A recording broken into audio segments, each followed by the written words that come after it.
Bonjour, moi c'est Benjamin.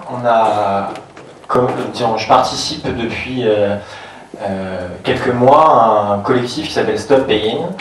L'idée nous est venue de nos différentes luttes où on s'est dit que on disait toujours qu'on était anticapitaliste et que dans nos actions au quotidien, même en essayant de bien faire, même en essayant de changer ses modes de consommation, ses modes de fonctionnement, on soutenait le capital, en payant son crédit, en payant la part de la dette sur ses impôts, en payant la part de la publicité dans les produits qu'on achète, en payant son loyer, la rente du capital, en acceptant que la santé soit marchandisée en la payant, en acceptant que l'éducation soit marchandisée en payant des écoles marchandisées. Et par toutes ces actions auxquelles on est contraint parce qu'on est seul face au système, eh bien, le système continue de tourner. Alors on s'est dit, ce serait bien si on pouvait arrêter. Le réflexe d'après, c'est la peur. Moi, tout seul, si je suis le seul à me lever dans cet avion pour empêcher qu'un sans-papier s'en aille, ou si je suis le seul à arrêter de payer mon loyer, ou de payer mes crédits, ou de payer mon crédit étudiant aux États-Unis alors que j'ai 60 ans et que j'ai terminé depuis longtemps mes études, ils vont m'embarquer, ils vont m'arrêter, ils vont saisir ce que j'ai, ça va détruire ma vie et celle de ma famille ou de mes amis, et c'est inacceptable, c'est pas possible, je peux pas le faire. Face à ce constat, on s'est dit, il faut qu'on arrive à amener les gens tranquillement, prendre le temps de créer un mouvement de désobéissance civile de masse qui permette de dire, si on est suffisamment nombreux ensemble au même moment à arrêter, pas dans un seul pays parce que sinon ils le mettront en banqueroute et ce sera fini, mais dans le monde entier, alors on a des chances que ça se fasse.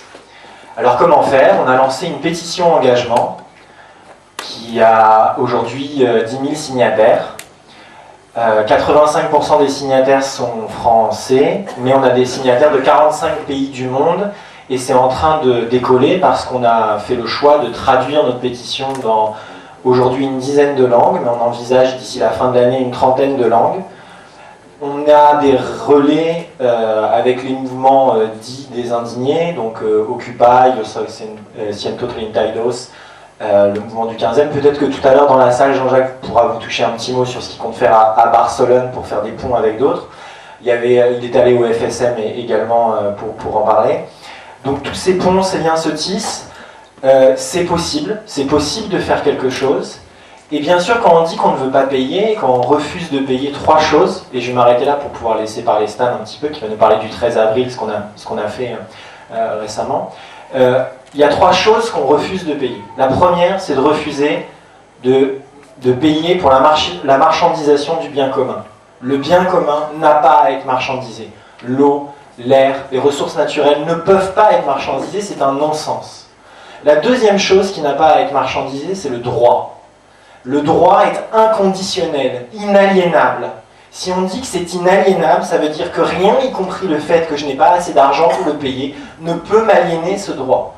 Et quelle que soit la quantité de mes allocations ou tout ça, il y arrivera forcément un moment, si la logique c'est la marchandisation du droit, alors, parce qu'ils voudront augmenter les prix, parce que quelle que soit la chose qu'ils feront, alors je ne serai plus en mesure de payer. C'est excellent de construire des logements, c'est excellent de faire des choses qui permettent aux gens d'accéder plus facilement au marché, donc à baisser le prix du marché, mais ça ne suffit pas. Il faut que ça sorte de la logique du marché. Et comme on ne peut pas compter sur les gouvernements pour le faire, puisqu'ils n'y ont absolument aucun intérêt, puisqu'ils sont mis en place par l'oligarchie financière, l'oligarchie élective étant là par l'oligarchie financière, eh bien, c'est à nous de nous prendre en main et de le faire. Et donc, c'est à nous d'être suffisamment nombreux. Quand nous serons 3 millions à le faire dans le monde, alors, on arrêtera de payer. Donc ça, c'est la deuxième chose. Et la troisième chose, c'est cette fameuse dette. Elle est de deux ordres. Il y a la dette publique, qui est immense, mais qui est en fait une dette, privée qui est payée par le public, c'est-à-dire par nos impôts. Voilà. Et il y a la dette privée, qui est la dette de chacun d'entre nous, où on nous force par des mécanismes d'incitation à la surconsommation et de pression sociale payer et encore, et à faire des crédits qui vont jusqu'au crédit qu'on appelle revolving, moi que j'appelle revolver, puisqu'on sait bien où ça arrive jusqu'au bout.